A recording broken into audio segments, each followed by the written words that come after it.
breaking news coming in right now, viewers. It's a shocker coming in. All right, Shrikanta Majumdar, I believe, is right now. These are the visuals coming in. Shrikanta Majumdar reaching the Raj Bhavan right now. You can see Dilip Ghosh there in the car. Latest visuals coming in. Remember, the BJP has called for a 7-day protest. We'll just get you the details. These are visuals from outside the governor's house, the Raj Bhavan. The BJP leaders are reaching. They have just entered the premises of the Raj Bhavan, the governor's house. You can see Shrikanta Majumdar, Dilip Ghosh reaching the governor's house in wake of the situation in West Bengal. As the chorus for justice grows, the anger spilling onto the streets, the BJP upping the ante, calling for a 7-day dharna after a 12-hour bandh yesterday in Kolkata, across West Bengal. We can see Shrikanta Majumdar, the state BJP president and also union minister, along with Dilip Ghosh and other leaders. And now we are expecting him to speak to the media. Let's cut across to the live input.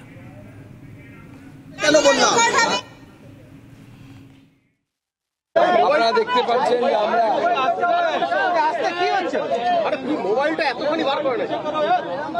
আজকে সম্মানীয় governor মাননীয় মহামহিম doctor CB আনন্দ বোসের সাথে আমি মাননীয় শ্রী দিলীপ ঘোষ, শ্রী জগন্নাথ চট্টোপাধ্যায় আমাদের রাজ্যের সাধারণ সম্পাদক, আমাদের শ্রী দীপক বর্মন এমএলএ এবং সাধারণ সম্পাদক, আমরা মাননীয় গভর্নর সাহেবের সাথে দেখা করি এবং তাকে আরজিকর ঘটনা, 9 আগস্টের ঘটনা এবং তার পরবর্তী যে সমস্ত ঘটনাবলী ঘটেছে পশ্চিমবঙ্গে, সাধারণ মহিলাদের রাত্রে নেমে 14 তারিখ রাত্রে নেমে প্রতিবাদ থেকে শুরু করে, ছাত্র সমাজের অরাজনৈতিক প্রতিবাদ থেকে শুরু করে, গতকাল ভারতীয় জনতা পার্টির বন্ধ, তৃণমূল কংগ্রেসের গুন্ডামি কোনো জায়গায়, এবং তার সাথে এই প্রথম আমরা দেখলাম যে একজন সিএম মঞ্চ থেকে গুন্ডামি মারছেন, যেন গুন্ডারা হিন্দি এবং বাংলা সিনেমায় ধমকায় চমকায়, সেরকম দেখলাম যে একজন মুখ্যমন্ত্রী ডায়লগ দিচ্ছেন ধমকানো এবং চমকানোর। তাতে তিনি ফোঁস করবেন, কি করবেন, সব অনেক কিছু বলেছেন। আমরা বিস্তৃত আকারে মাননীয় গভর্নর সাহেবকে সমস্ত কিছু বলেছি। আমরা বলেছি যে দেখুন, মাননীয় মুখ্যমন্ত্রীর এই যে ফোঁস করার কথা উনি বলছেন বা ডাক্তারবাবুদেরকে চমকাচ্ছেন, রাস্তায় নামলে পরে তৃণমূল কংগ্রেসের লোকেরা তাদেরকে মারবে, ইনডাইরেক্টলি কালকে উনি তাই বলেছেন। And also indirectly saying if someone is coming for protest, then TMC people will beat them up. ওনার কাছে প্রার্থনা জানিয়েছি যে আপনি ভরসা আমাদের পশ্চিমবঙ্গবাসী, অনেক আশা নিয়ে and told him you are our last resort. যেভাবে প্ররোচনামূলক দূরভিসন্ধি নিয়ে প্ররোচনামূলক কথাবার্তা গতকাল মাননীয় মুখ্যমন্ত্রী বলেছেন এবং উস্কে দেওয়ার চেষ্টা করেছেন, এই হিংসা হলে পরে কিন্তু পশ্চিমবঙ্গে একটি গৃহযুদ্ধ বাঁধবে। কারণ উনি করলে আমরা হতে পারে না। তখন আমি যেমন গতকাল বলেছি সেরকমই হবে, তখন তেরে মেরে ডান্ডা করে দিই ঠান্ডা। বাংলার মানুষ তখন তেরে মেরে ডান্ডা করবে। আমরা চাই না সেই ধরনের পরিস্থিতি। মাননীয় গভর্নর সাহেবকে বলেছি যে আপনি ভরসা, বাংলার মানুষের সাংবিধানিক অধিকার, বাংলার গণতন্ত্র, বাংলার মানুষের স্বাধিকার, এই রক্ষার দায়িত্ব সংবিধান আপনাকে দিয়েছে। সেটা আপনার কাছে আপনি এই অধিকারকে রক্ষা করার জন্য যা করা প্রয়োজন তা করুন এবং নিন। দেখুন, আমরা ওনাকে বলেছি যে বাংলার মানুষের সাংবিধানিক অধিকার রক্ষার জন্য যা করা প্রয়োজন। এবার কি করা প্রয়োজন সেটা তো সংবিধান ওনার উপরে লোকেরা ঠিক করবে। আজকে মহামান্য রাজ্যপাল দিল্লি যাচ্ছেন, দিল্লি গিয়ে উনি কথা বলবেন, পরবর্তী সময়ে সমস্ত কিছু দেখে ঠিক হবে। আজকে তো বাংলার পরিস্থিতি দেখে সবাই চিন্তিত। স্বয়ং প্রধানমন্ত্রী বলেছেন, বলেন না, তিনি পর্যন্ত বলতে বাধ্য হয়েছে। একজন সিনিয়র অ্যাডভোকেট সুপ্রিম কোর্টের, যাকে গোটা ভারতবর্ষ চেনে, যিনি বলেন যে আমি প্রথাগতভাবে বা নীতিগতভাবে 356 ধারার বিরোধী, কিন্তু মনে করি পশ্চিমবঙ্গে এমন একটি রাজ্য সেখানে 356 দ্বারা হতে পারে। এই ধরনের মন্তব্য সুপ্রিম কোর্টের সিনিয়র মোস্ট কাউন্সিলের কাছ থেকে আসা, আমার তো মনে হয় মানে তিনি তো মস্করা করার জন্য বলছেন না। গোটা ভারতবর্ষের মানুষ চিন্তিত, বিশেষত গতকাল মাননীয় মুখ্যমন্ত্রী যে কথাগুলো বলেছেন যে আমি আসামকে অশান্ত করে দেব, আমি মণিপুরকে অশান্ত করে দেব বা অশান্ত হবে, উত্তরপ্রদেশ অশান্ত হবে। আমি গতকালও বলেছি, আজকেও বলছি, আমরা মাননীয় মুখ্যমন্ত্রীর এই সমস্ত কথার মধ্যে বাংলাদেশের জামাতের এবং ছাত্র শিবিরের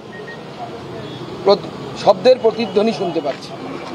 এবং কোইন্সিডেন্টালি বাংলাদেশের তদারকি সরকার গতকালই জামাত এবং ছাত্র শিবিরের উপর থেকে নিষেধাজ্ঞা তুলে নেয়, তাদেরকে বৈধ সংগঠন হিসেবে ঘোষণা করে।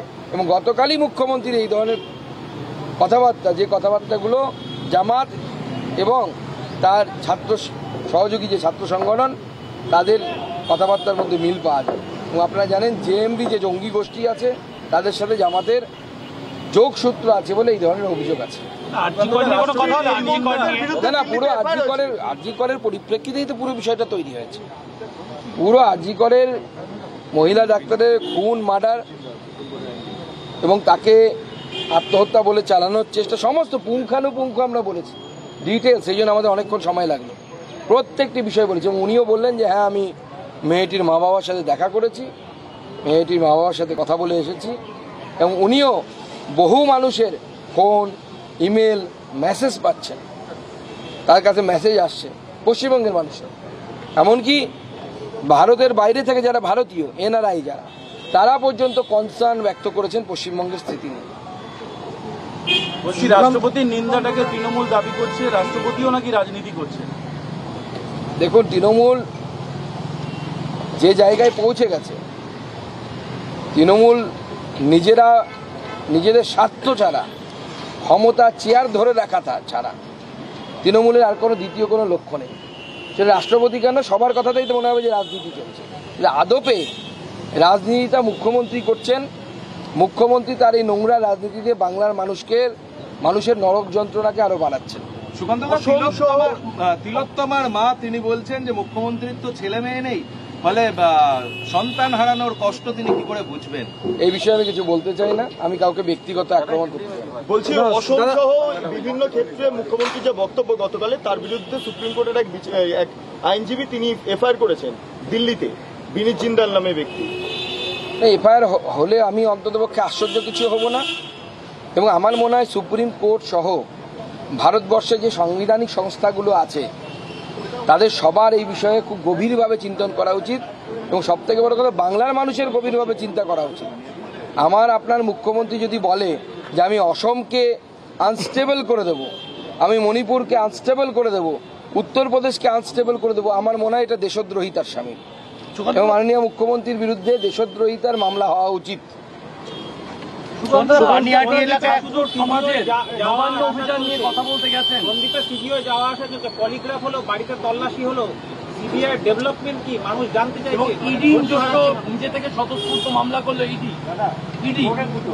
দেখুন, আপনাদেরকে আগেই বলেছি, কোনো তদন্তকারী সংস্থা তথ্য প্রমাণ ছাড়া কারো বিরুদ্ধে ব্যবস্থা নিতে পারে না। নিলে আজকে যদি সন্দীপ ঘোষকে অ্যারেস্ট করে কালকে জামিন পেয়ে যাবে। কোর্টের সামনে কি বলবেন আপনি? গিয়ে তথ্য প্রমাণটা কোথায়? সিবিআই বা যে কোনো তদন্তকারী সংস্থাকে পলিগ্রাফি টেস্ট কখন করতে হয়?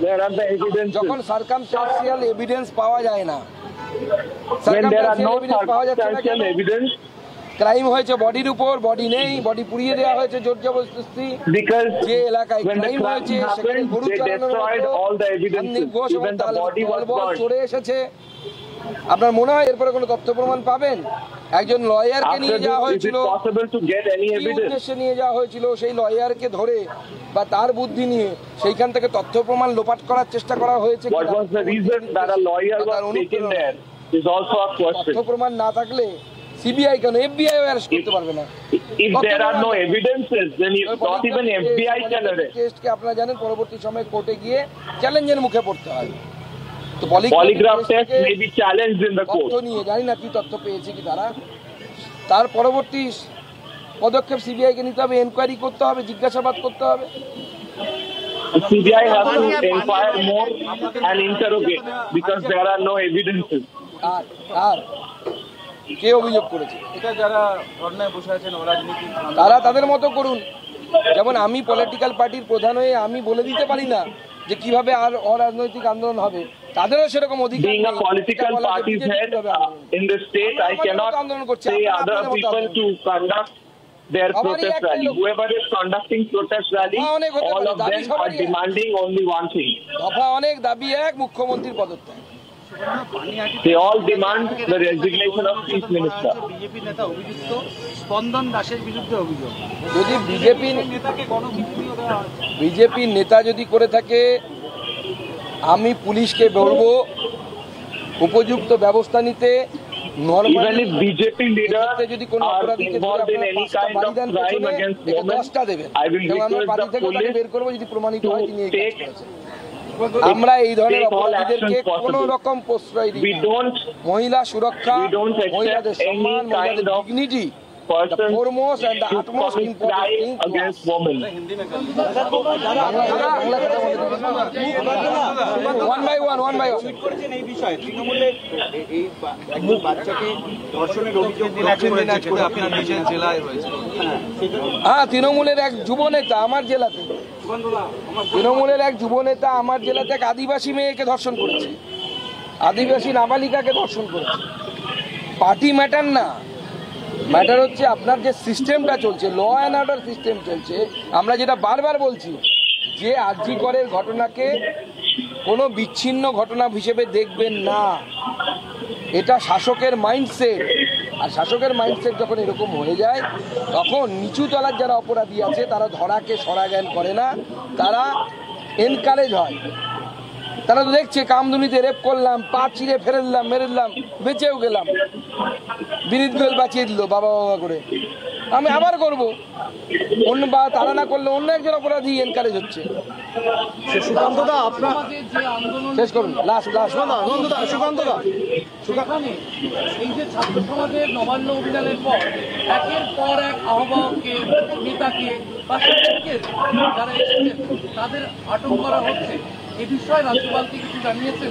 আমরা মহামহিম রাজ্যপালকে বলেছি We have had a conversation with the governor আন্দোলন যদি about how পিসফুল the হয়, democratic শান্তিপূর্ণ হয়, তার movement, উপরে peaceful movement, কেউ কোনো রকম ব্যবস্থা নিতে পারে না, সরকারও ব্যবস্থা নিতে পারে না, এরকম একটি স্ট্যান্ডিং ভার্ডিক সুপ্রিম no কোর্টের আছে। peaceful movement cannot be Sukanta stopped. Majumdar, Dilip ঘোষেদের বলার Like the way প্রয়োজন it নেই, was done, আমি বলবো মহামহিম and even রাজ্যপালেরও there were, বলার প্রয়োজন নেই। ভারতবর্ষের apex instructions court, from the Supreme সর্বোচ্চ Court. আদালত সেটা বলে দিয়েছে আপনি The করতে apex পারেন না। court has said কিন্তু তবুও এই রাজ্য we cannot সরকার stop যেভাবে peaceful movement. দমন পীড়নের নীতিতে But চালাচ্ছে এই রাজ্যকে, State আগামী government দিনে is এটা যদি বুমেরাং হয়ে যায় continuing এবং to এখানে crack যদি down মাননীয় মুখ্যমন্ত্রীর পরিস্থিতি খারাপ হয়ে যায় যে তাকে যেন peaceful protest. রাজ্য ছেড়ে পালাতে না হয়, সেরকম পরিস্থিতি কিন্তু তৈরি হতে পারে।